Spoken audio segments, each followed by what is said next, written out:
And joining me now to talk more about this is Robert Baines, President and CEO of the NATO Association of Canada.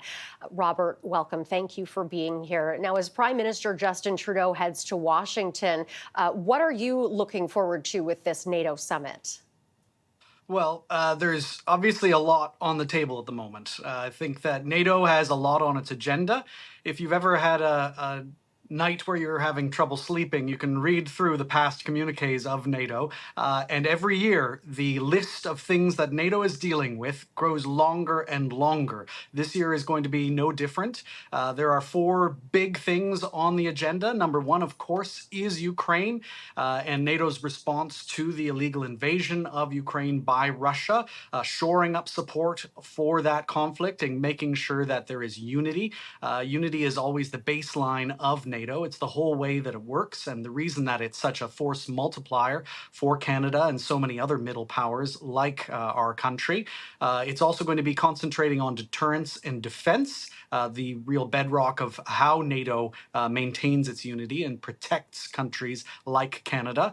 It's also going to be taking a look at the various different global partners that NATO has, making sure that NATO is always looking to the rest of the world and to maintain security all over the globe instead of just one particular point on the globe.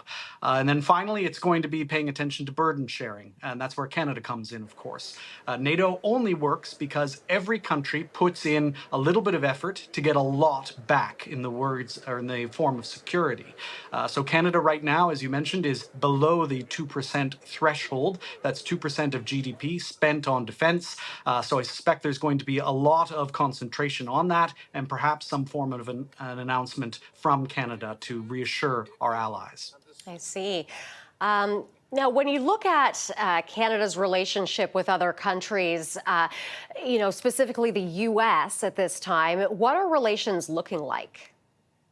Well, our relations have always been very good with the United States of America. We co-host NORAD, looking after the defense of North America. We're both founding partners of NATO and have worked together on countless NATO operations.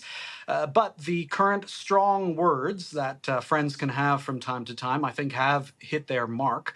Not only the U.S. ambassador to NATO, but also our own American ambassador here in Canada have mentioned how it's expected that Canada will reach the minimum GDP contribution of 2% spent on our own defense. And when I say that, I have to be careful because it's not like we're giving money to NATO or to some other body. It's just an expectation that we will spend that money on our own defense, on things that Canada needs. And the idea is that that signal will make sure that Canada is part of the burden sharing that makes NATO so effective. Is there anything that you're hearing that makes you think that there will be some kind of announcement coming? No, just reading the room. Canada will be the only one at this summit who doesn't have a plan to reach 2% of GDP. Our last announcement got us to 1.79, I believe, and that will be in 2030. We just need to go further and make sure that we show everybody that we do have a plan to get to 2%. There's always going to be difficulty in prognosticating, trying to predict the future, what our armed forces will look like, what kind of kit we will be able to purchase. But at least saying that we will and planning for something, that is the key to making sure that Canada is not an outlier in NATO. Again, the organization that's based on unity, strength through unity. Canada has to be a part of it. All right, Robert, thank you very much for your time. Robert Baines, President and CEO of the NATO Association of Canada. Thank you.